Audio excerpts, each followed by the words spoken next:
Hello YouTube, today I'm coming at you with the combo video for DDDs that has been requested by quite a few people since I posted my deck list for top 32 at YCS Hartford with the deck. So I'm going to show you some of the basic combo lines today and hopefully explain how to play the deck, because I know a lot of people were asking me for this combo video and telling me things like, hey, I want to play the deck and it seems overwhelmingly complicated. So I'm hoping I can help people understand the deck with this video. With that, let's get into the first combo. It's going to be the one card Kepler combo, which ends on High, Wave, Caesar, and Deuce Machine X. So to start, you're going to normal summon Kepler, activate the effect, getting Gate to your hand, activate Gate, Gate effect, that gets Griffin to your hand. Activate Griffin in your hand to special summon itself. Link summon those off. Make Gilgamesh. Activate Gilgamesh effect. Placing Rage and Cerberus in your scale. It's very important that these are the two that you put in your scale here. Because Rage is scale 0, you can pendulum summon the Kepler as well as the Griffin. From here, Cerberus is important now because you can make the Kepler a level 4 monster. So you can overlay those two and make your Caesar. And from here, you can make your Marksman King Tell on top. And then activate the effect. You might as well to burn your opponent for 1,000 since you've taken 1,000 from Gilgamesh. From here, you link off Marksman and Gilgamesh for another copy of Gilgamesh. You use Marksman's effect to send from your deck to the graveyard a copy of Necroslime. From here, you activate Necroslime's effect, banishing itself and Kepler to summon Genghis. Now from here, you're going to overlay your Gilgamesh for a copy of Deuce, which triggers Genghis to revive Caesar. Now you link off your Deuce and your Caesar for your third copy of Gilgamesh. This will trigger Caesar when it's sent to the graveyard to add Swamp King to your hand. Now activate Swamp King, use its effect, banishing 2. You can banish both Gilgamesh, honestly, it doesn't really matter, but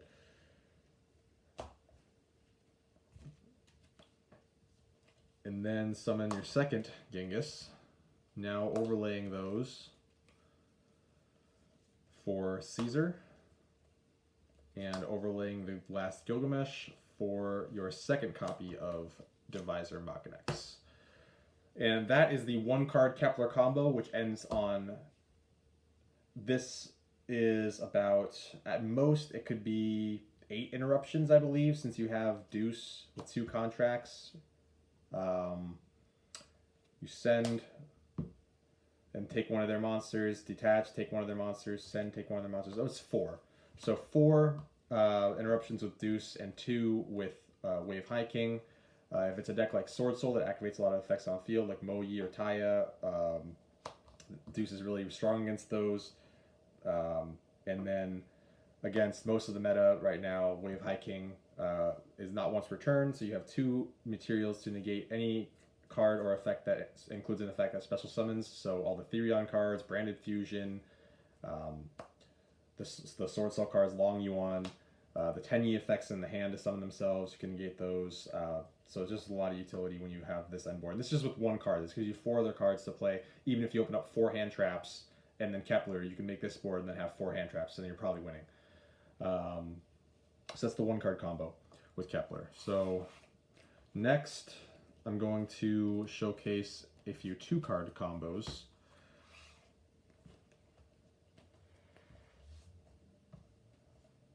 So for the first 2 card combo here, it's going to be Griffin plus Copernicus.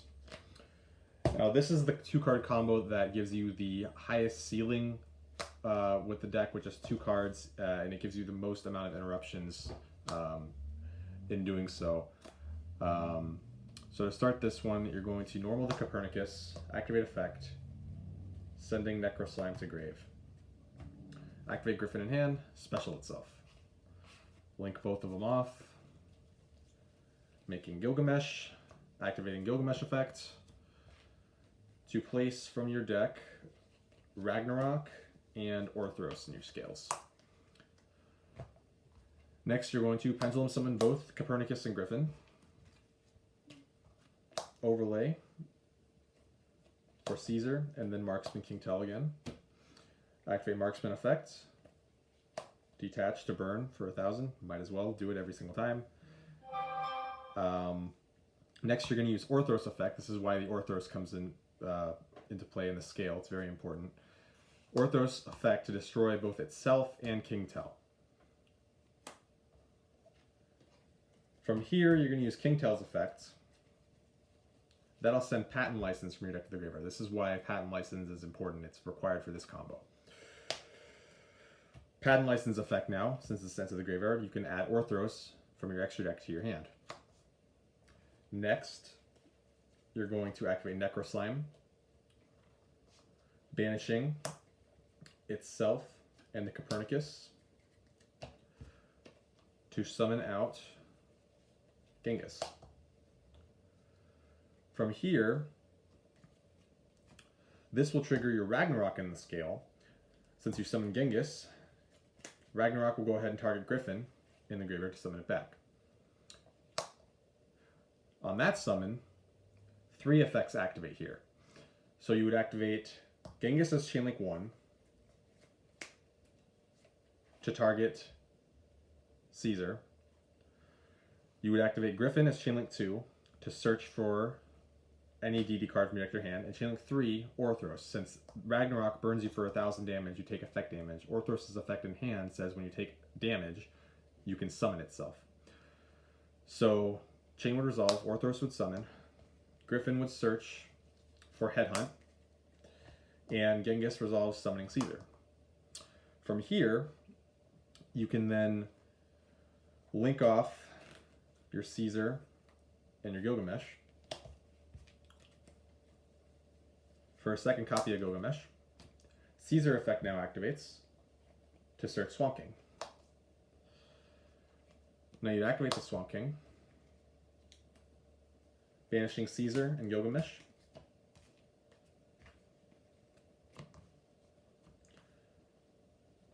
Summoning your second copy of Genghis. Overlaying those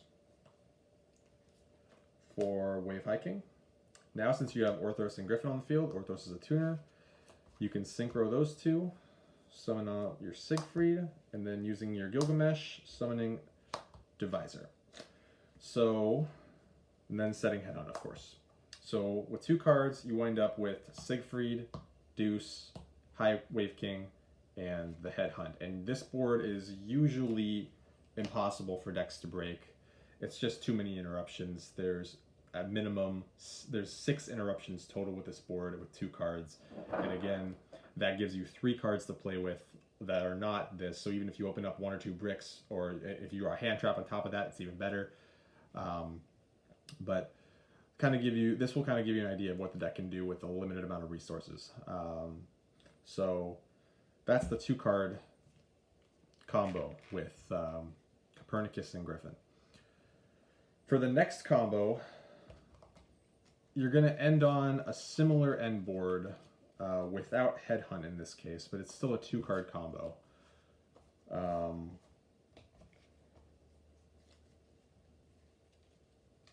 So for the next combo, it's going to require that you open up with Kepler and Swirl Slime, just these 2. So to start, normal summon Kepler, activate effects, grab Gate, activate Gate, Gate effect, grab Griffin, Griffin, summon itself out, the standard procedure so far. Link off those 2, summon Gilgamesh, activate effect. Now this is where things get a little interesting. You're going to place Ragnarok and Thomas in your scale. From here, you're going to Thomas effect to add the Griffin to your hand, and now activate the Swirl Slime, sending both of those, summoning out Genghis. From here, Ragnarok activates, targeting Griffin, summoning. Now you're going to activate just Griffin, not using Genghis yet, grabbing Copernicus.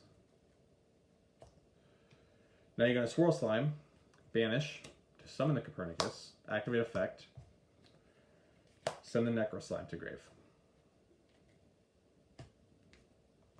Next, you're overlaying those, making Caesar.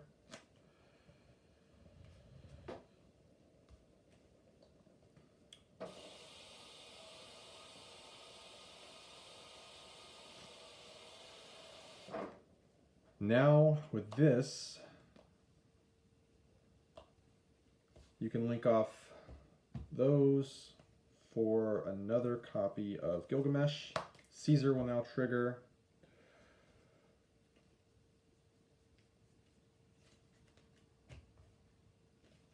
Getting you Swamp King.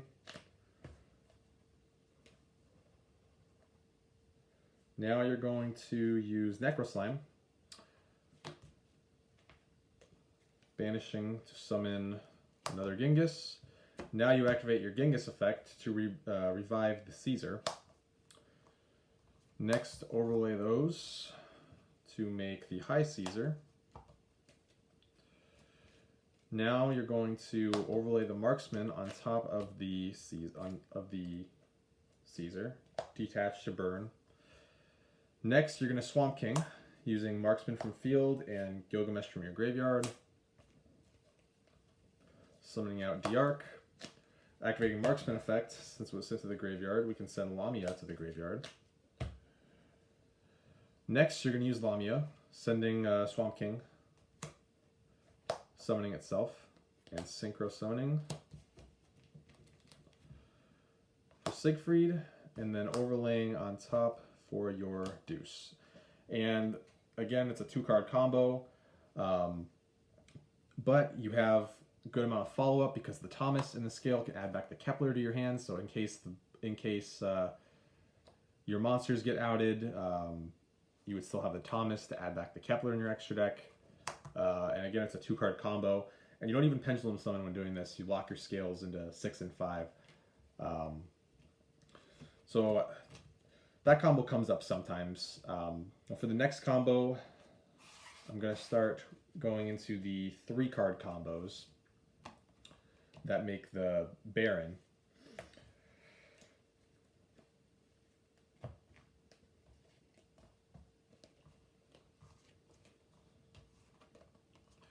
So for this particular 3-card combo, you need Kepler, Swirl Slime, and Griffin.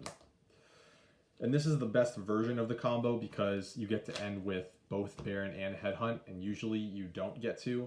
The combo works if this isn't Kepler, if it's any other DD monster, you can still make the same board minus Headhunt in hand.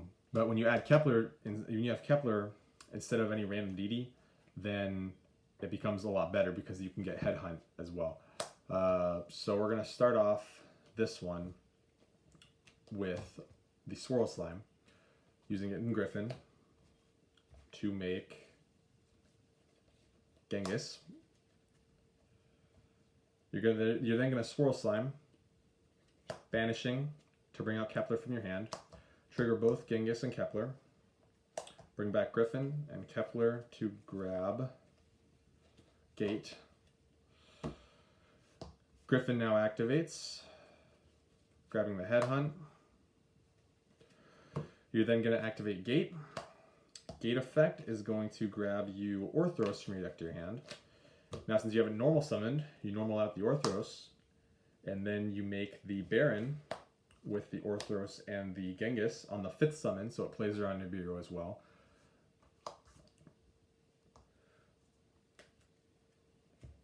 Then, since you have 2 DDs left on the field, you link off both, summoning out Gilgamesh, activating effect.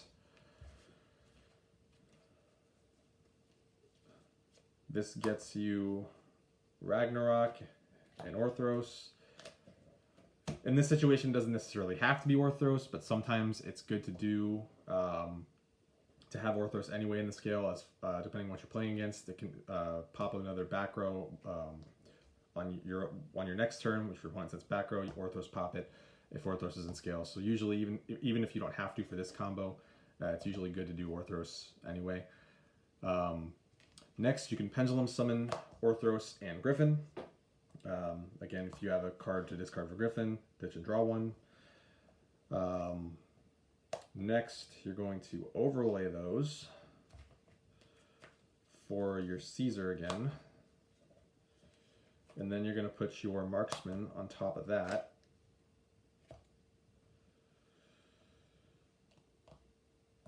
Now you're going to activate Baron's effect to pop your own Marksman here. Well, first you should activate Marksman's effect, but then once you do that,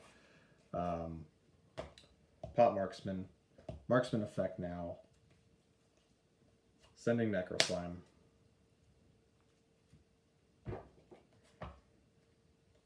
Now activate Necro Slime. Banishing itself and the Orthros. Summoning out Genghis, which triggers your Ragnarok now since you haven't used that, and that will revive the other Genghis.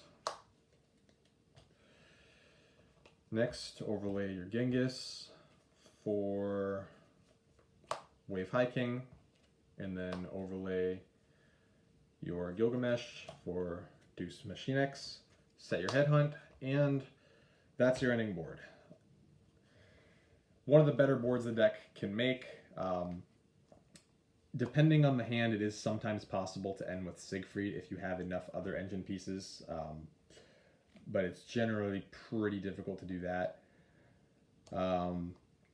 But this is the main board you always want to go for if you open up that 3-card combo line, because Baron gives you the ability to negate anything, and when the deck ends on just DD monsters, you are vulnerable to some monster effects in the hand or graveyard. You have no way of negating those unless they summon something with the Caesar. So this is the end board that I would go for in most of my games, and it winds up being more than good enough, because even if they have a Forbidden Droplet to negate your board of all 3 of these, you can just Headhunt and take whatever monster they summon, and then usually they'll have like 1 card left to play with maybe, and usually that's not enough to push through everything, because then they still have to deal with your follow-up with Gate and your Scales, and then they have to clear all these monsters from the board. So that's the general 3-card combo.